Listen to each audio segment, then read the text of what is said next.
Turongeye kubaramutsa nshuti namwe bakunzi mudahengeshanya gukurikirana ibiganiro by'imbonesha kuri yacu kandi yanyu JCTV.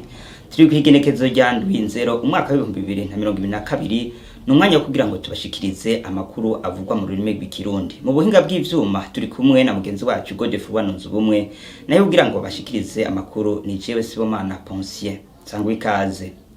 Amakuru tugira ngo tubashikirize agizwe n'ingingo nkuru zikurikira.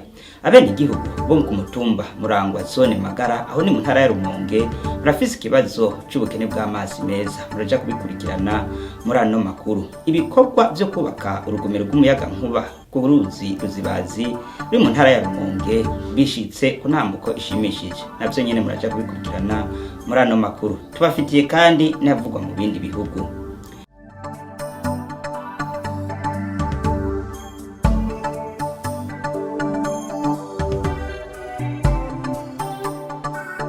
Inkuri mwimwe ukwayo abene gihugu bo ku mutumba Burangwa zone Magara aho ni mu ntara ya Rumonge bavuga yuko bafise ubukene bw'amazi meza. Ivyo nibishikirizwa na Kerida Ntunzwe n'Imana asanzwe arongoye uwo mutumba, bagasaba abagira neza kubaronsa amazi meza. Ni inkuru twatohoreje na mugenzi wacu Jean-Claude Nzambimana asanzwe yimenyereza kuri JCTV.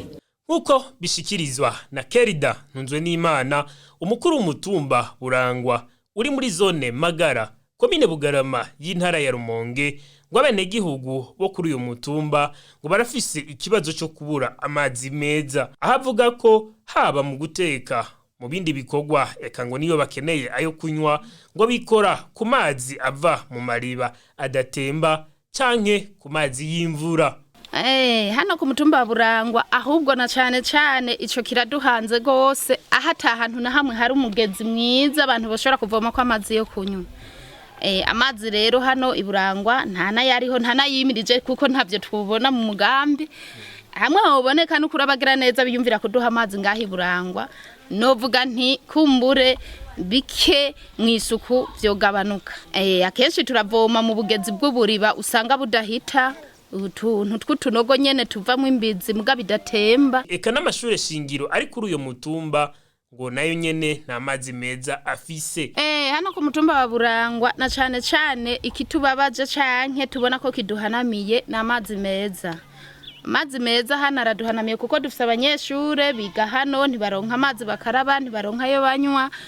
Kerida Ntunzwe n'Imana asaba abagira neza kubaronsa amazi meza kuri uyo mutumba kugira ngo bashobore kugira isuku. Umva nukuri twosaba rero abagira neza canke amashira hamwe ajejwe gushigikirana kugira ngo baturonse amazi meza nukuri boba bakoze. Umutumba Burangwa ukaba uherereye mu karere kagizwe n'imisozi.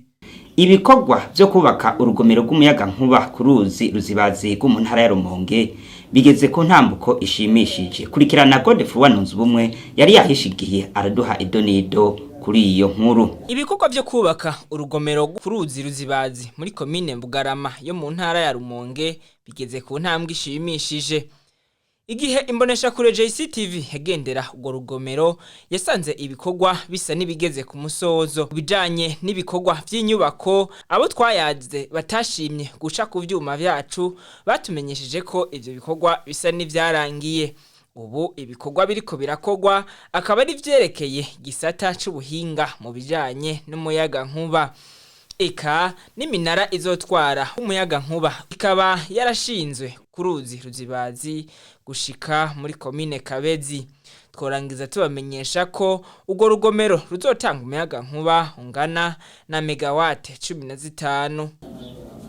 Dutandukiye avugwa mu makungu mu gihugu ca Tanzania, uwitwa John Ndugai yahora arongoye inama nshingamateka yarayatanze imihoho inyuma yo kuremegwa n'umugambi wiwe CCM ku majambo yashikirije aho yifate mu gahanga leta ya Samia Suluhu yayagiriza amadeni y'umurengera mva makungu, agasaba ko leta ya Tanzania yogerageza kongereza amafaranga ibicishije mu makori atangwa mu gihugu. Aho naho Perezida Samia Suluhu akaba atavyihanganiye aho yamenyesheje ko atacizere agifitiye uwo yahoze ari umukuru w'inama nshingamateka, mbere akamenyesha ko igihugu kitazokwigera gihagarika gusaba ingurane mu makungu ngo kira noneho n'ibihugu bisanzwe biteye imbere bisanzwe biri mu madeni maremare. Nshuti namwe bakunzi mwariko muradukurikirana, aha niyo makuru twariko tubashikiriza agarukiye, ariko tubibutse ko mushobora kubandanya mudukurikira muciye ku rubuga rwa Facebook, Instagram, Twitter na YouTube. Naho ubutaha.